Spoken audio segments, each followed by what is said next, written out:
हाय, good afternoon. सास, बहू और सेंसेक्स के आज के इस एपिसोड में आप सबका स्वागत है। मदद करेंगे आज हेम सिक्योरिटीज की आस्था जैन, पुणे से जुड़ती है। आस्था, हाय, गुड आफ्टरनून। बस बातचीत की शुरुआत करेंगे। पहले ये पीछे तो चल ही रहा है, ये है व्हाट्सएप नंबर, साथ में रख दीजिए toll free number full screen पे। ट्विटर आईडी यानी कि एक्स का आईडी, इंस्टाग्राम, थ्रेड सब स्क्रीन पर है। आप लोग रीच आउट करो, अपने सवाल भेजिए। खैर, मार्केट स्क्रीन्स पर आएंगे। दिक्कत में, थोड़े दबाव में, और ऐसा नहीं है। शुरुआत सुबह तो खैर हम खुले ही स्पैच पे 233 235 के जोन पे, तो जो बाजार के रेजिस्टेंस पॉकेट था 200-250 का, उन्हीं लेवल्स के आसपास भारतीय बाजारों की शुरुआत हुई। तो वहाँ से फिर बट ऑब्वियस था मुनाफा वसूली, क्योंकि एक्सपेक्टेशन था कि अच्छी ओपनिंग हो गई हमारे इंडिकेशंस थे फ्लैट ओपनिंग के, तो समीकरण ठीक थे। हमने गैप अप दिखा दिया आधे % से ज़्यादा का, और उस पॉकेट को जाके सीधे हिट कर दिया जहाँ पर रेजिस्टेंस था, वहीं से मुनाफा वसूली आई। पर दिक्कत है कि उस शुरुआती मुनाफा वसूली का टिके नहीं है। 1/4% के दबाव, 1/3% का दबाव, निफ्टी 1/4 होगा तो सेंसेक्स 1/3% दबाव के साथ दोनों कामकाज करते हुए कमजोर। 19,100 के नीचे के टिक्स इस समय, अभी हमारे समीकरण के हिसाब से 19,000 बड़ा इंपॉर्टेंट, क्योंकि बहुत तगड़े राइटर्स का जोन है। तो ठीक है, 19,065 के आसपास के लोस थे आज के। खैर, ब्रॉडर मार्केट्स बुरे नहीं है। लार्जली लार्ज कैप्स में थोड़ा सा अनवाइंडिंग हुई है 2 दिन के स्ट्रॉन्ग पुल बैक के बाद।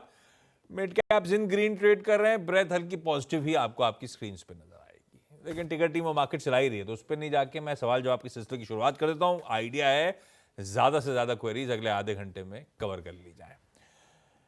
आज जाना है विसनगर, नहीं विसनगर हुआ ये तो, गुजरात में, कोल्हापुर महाराष्ट्र और चंडीगढ़ सब स्क्रीन्स पर रेडी। पहले विसनगर गुजरात जा रहा हूं प्रीति पटेल मैम के पास। प्रीति मैम, गुड आफ्टरनून।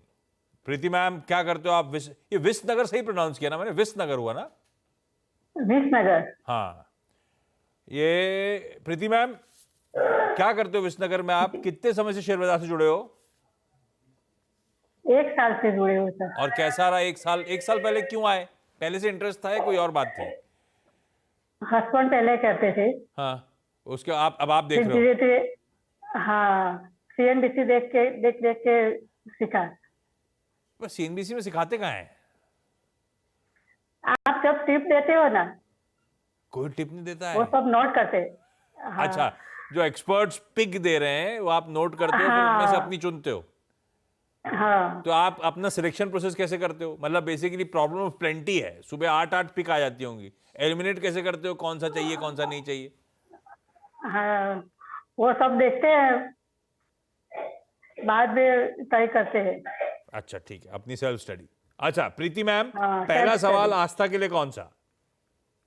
जैन था, टेक लिया था सर। ये किसी एक्सपर्ट ने CNBC पे बोला था? हाँ, राजेश सर ने। 3 राजेश है हमारे पास। वो कोलकाता वाले शायद। अग्रवाल साहब ने। हाँ। जेंसार बोला था, लंबी अवधि के लिए बोला था। हाँ, लंबी अवधि के लिए 270 का तब लिया था। हाँ। फिर ऐड किया 510 में।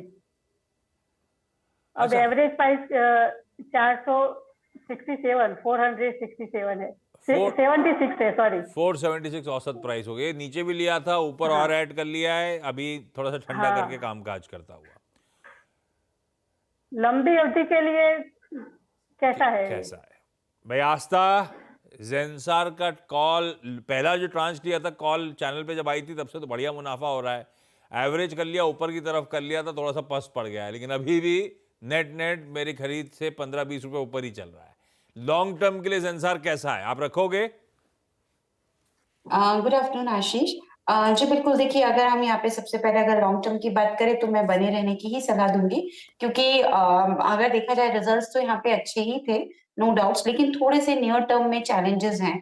तो मुझे ऐसा लगता है कि उन चैलेंजेस की वजह से ऐसा है कि थोड़ा सा लॉन्ग टर्म के लिए रखेंगे तो बेटर रहेगा, क्योंकि जो डिमांड है वो सिनेरियो अभी किस तरह से रहेगा इसकी जो सभी वर्टिकल्स में है वो थोड़ा सा देखना पड़ेगा।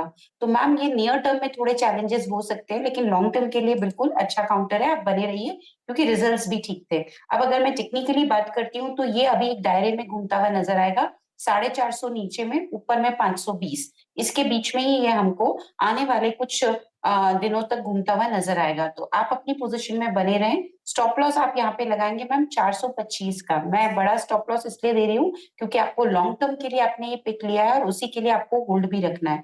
425 के स्टॉप लॉस के साथ बने रहिए। एक बार 515 का लेवल इसने तोड़ा और उसके ऊपर ये बंद करने लगा, इसकी स्टॉक प्राइसेस में क्लोज आने लगा, तो फिर बढ़िया तेजी लौट जाएगी और इसमें फिर ऊपर के लेवल हमें 570 तक भी देखने को मिलेंगे, जो कि आपकी कॉस्ट प्राइस से काफी ऊपर रहेंगे। तो अपने को अगर लॉन्ग टर्म के लिए रुकना है तो बिल्कुल बने रहिए स्टॉप लॉस के साथ 425 के।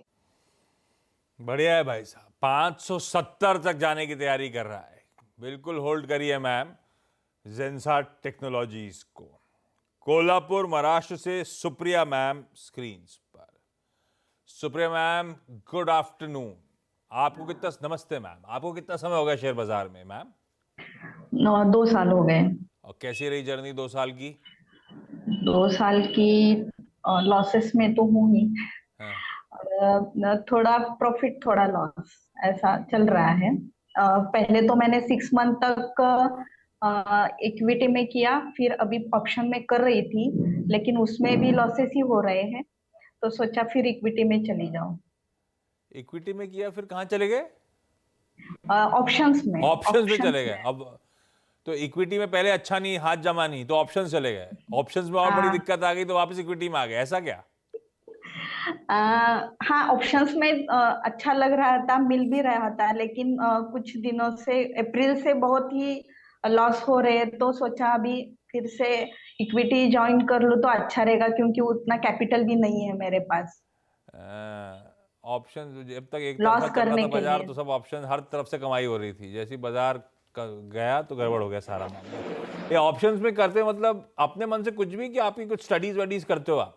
नहीं, पहले तो यूट्यूब से सीखा मैंने। हाँ। तो फिर करने लगी, और कुछ 6-7 मंथ से CNBC पहचान भी, तो सुबह से वीरेंद्र सर जो बताते हैं, हाँ। उससे मैं लेती हूँ, और उससे ही सब टारगेट। तो ये निफ्टी के ऑप्शंस में करते हो बस आप? नहीं, bank Nifty, Nifty, only bank Nifty, ठीक है ठीक है, बैंक निफ्टी। हाँ। अच्छा सुप्रिया मैम, पहला सवाल कौन सा? अभी तो मेरा बहुत लॉस हो चुका है। अभी मेरे पास एफडी में जो 50,000 पड़े हुए हैं, उससे मैं कुछ प्रॉफिट बनाना चाहती हूँ। तो शॉर्ट टर्म के लिए या लॉन्ग टर्म के लिए कुछ अच्छा स्टॉक मिले तो अच्छा होगा। पैसा गवा दिया शेयर बाजार में, अब एफडी का 50,000 निकाल के फिर शेयर बाजार में डालना चाहते हो मुनाफा कमाने के लिए? यस। जब अपन पैसा गवा रहे हैं शेयर मार्केट से, तो मतलब या तो हमें और स्टडी करना है, अपनी सेल्फ स्टडी करके उतरें, है ना, या फिर ना। कई बार होता है हमारा टेम्परमेंट ऐसा नहीं होता, तो शेयर बाजार में सटीक बैठ रहा हो, छोड़ देना चाहिए, किसी प्रोफेशनल के हाथ में पैसा दे देना चाहिए। नहीं, अभी तो हाँ हाँ बोलो मैम, सॉरी। कल मैंने वीरेंद्र सर से वो बैंक निफ्टी 400 पर था, तब मैंने लिया भी, वो 43,000 पर गया भी, लेकिन मैंने 400 से कुछ ऊपर नीचे करने लगा तो छोड़ दिया, और वहां पे बहुत लॉस हुआ। तो मैंने अभी आज से तो बंद ही किया, आज तो देखा भी नहीं है मैंने। अच्छा किया। और हाँ, और सोच रही हूँ यही नहीं है नहीं, आज और का ऑप्शन जो ऑप्शन कॉल थोड़ा सा मिलेगा। अपना खुद का सेल्फ स्टडी भी करने का, किसी का सुन के मैं अपना आइडिया ले लूं और उसके बाद अपनी सेल्फ स्टडी, है ना। जब नहीं हो रहा तो पहले पढ़ लें, पैसा झोंक के सीखें, वो गलत तरीका हो गया। अभी बचा हुआ 50,000 एफडी से निकाल के शेयर बाजार में ले। आस्था, आप क्या कहते हो अगर ऐसा क्लाइंट आता है आपके पास हिम सिक्योरिटीज में, ये हो गया मैम, अब बचा 50,000 रुपये एफडी से निकाल के शेयर बाजार से मुनाफा कमाना है, क्या जवाब दोगे आप? देखिए, एक तो मैम आप ऑप्शंस में ना करें, मैं तो सबसे पहले यही सलाह दूंगी, क्योंकि ये अपने बस का नहीं है। ये जो बड़े ट्रेडर्स रहते हैं, जो इसमें मंझे हुए लोग रहते हैं, ये उन्हीं के लिए है। ये क्षेत्र अपने लिए है ही नहीं। सो इसका जरूर ध्यान रखिए। आप ही को नहीं, मैं तो सभी को यही सलाह दूंगी। जो नॉर्मल नया नया सीखे, प्लीज ऑप्शंस में ना ट्राई करें, और ट्रेडिंग तो बिल्कुल ना करें।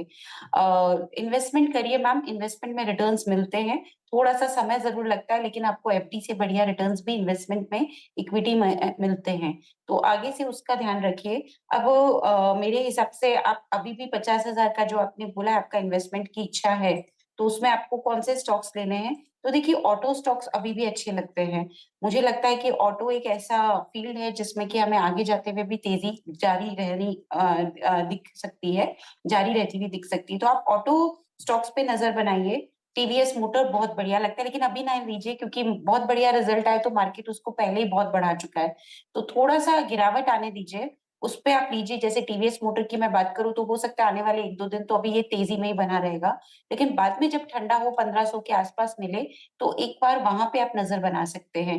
दूसरी तरफ ऑल टाइम फेवरेट एल रहेगा, वहां पे भी आप खरीदारी करिए। और तीसरी तरफ बैंकिंग स्टॉक्स में एक्सिस बैंक अच्छा लगता है।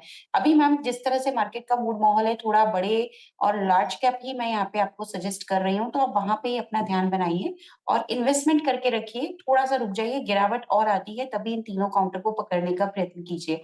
पर मैम अब आप ऑप्शंस ट्रेडिंग का थोड़ा सा विचार निकाल ही दीजिए मैम। ये अपने लोग के लिए नहीं है। ये बड़े बड़े ट्रेडर्स जो काफी, उनके पास काफी साधन रहते हैं चीजों को ट्रैक करने के लिए, वो ही कर सकते हैं। ये तीनों उस पेडिग्री के हैं ना कि मेरा एफडी का पैसा रिप्लेस कर रहे हैं, तो रिलेटिवली उस पेडिग्री के स्टॉक से जहां पे चैनलाइज करा जाता है इन फंड्स को, है ना? जी बिल्कुल। लेकिन अभी थोड़ा और गिरावट आए, स्पेशली टीवीएस मोटर बहुत तेज है अभी भी। थोड़ा गिरे तभी वहां पे एंट्री करिए। बाकी एक्सिस बैंक और एलएनटी तो अच्छे लगी रहे, नो डाउट्स। एक्सिस और एलएनटी, और गिरावट में टीवीएस मोटर्स, ये है आस्था की पिक्स। खैर आप स्टडी करिएगा, उसके बाद ही डिसाइड करिएगा। सुप्रिया मैम चंडीगढ़ से ममता जी। ममता मैम हाय, गुड आफ्टरनून। ममता मैम, आपकी पहली सबसे इंपॉर्टेंट क्वेरी कौन सी, सवाल कौन सा? Good afternoon sir.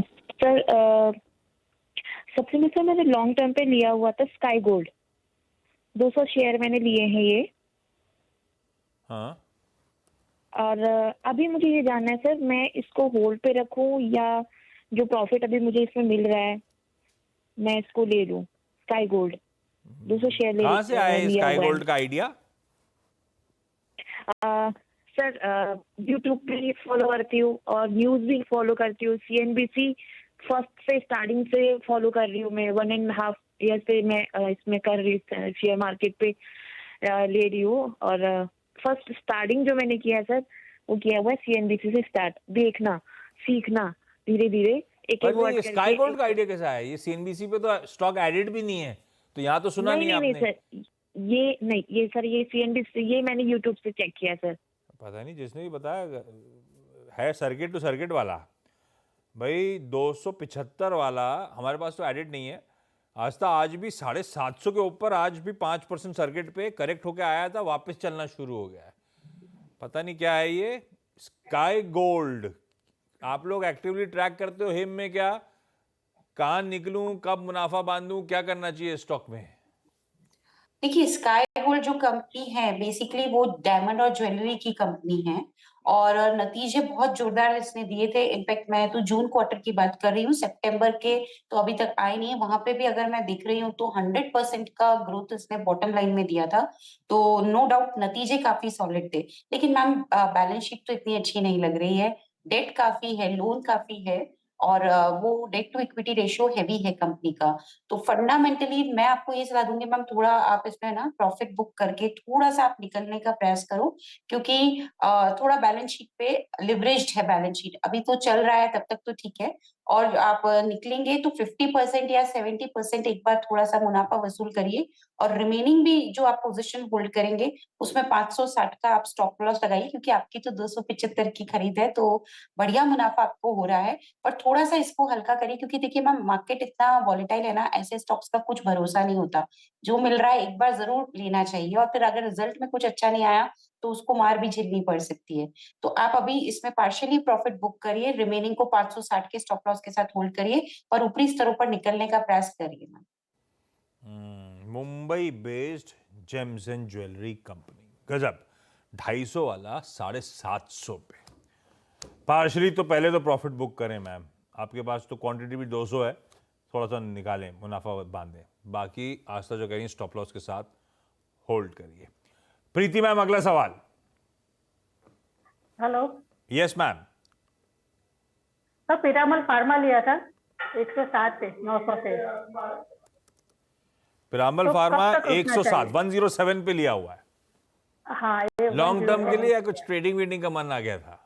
Long term के लिए। आस्था पिरामल फार्मा क्या करें?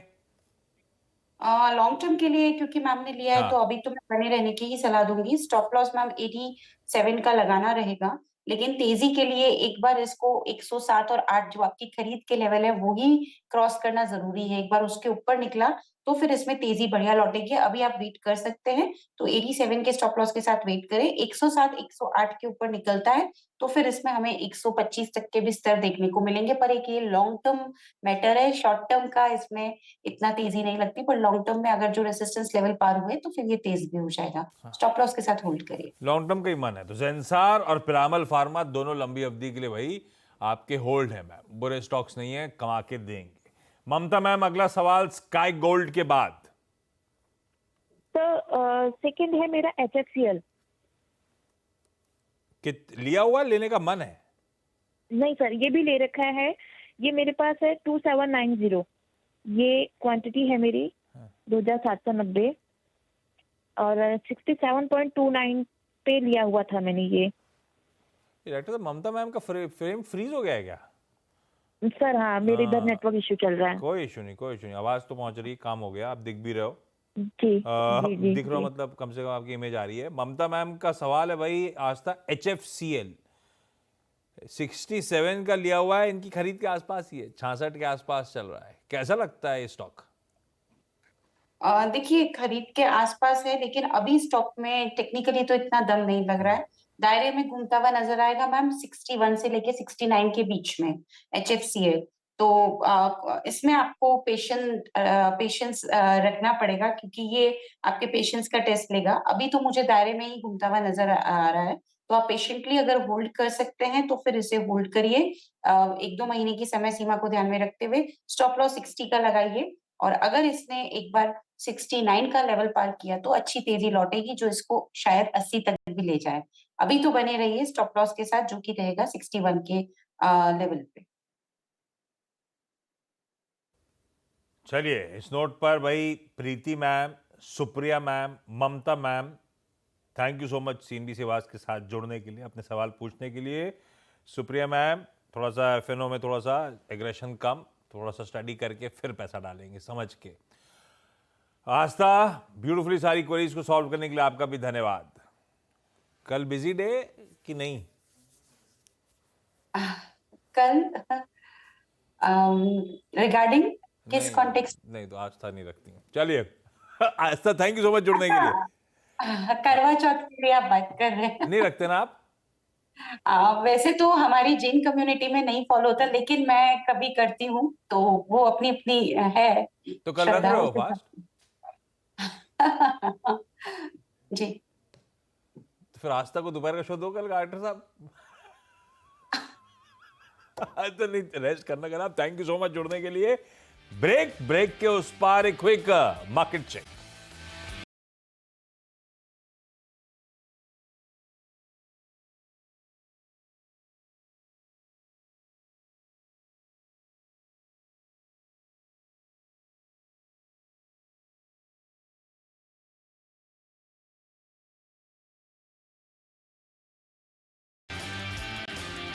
ब्रेक के बाद आपका स्वागत है। और मिड कैप सब धीरे धीरे मोमेंटम पकड़ रहे हैं, ब्रेथ धीरे धीरे वापस इंप्रूव होती हुई आपको आपकी स्क्रीन पे नजर आएगी। और आज का वैसे हाईलाइट जो स्टॉक है वो है पिडिलाइट। क्या पावरफुल बाउंस बैक करता हुआ, पुल बैक करता हुआ, गोल्डमैन सैक्स की एक एग्रेसिव रिपोर्ट और उसके बाद वो स्टॉक 6% का उछाल। खैर, ऐसी कुछ बढ़िया स्टॉक्स पे बातचीत होगी ब्रेक के उस पार मिड कैप मंथ में। नमस्कार।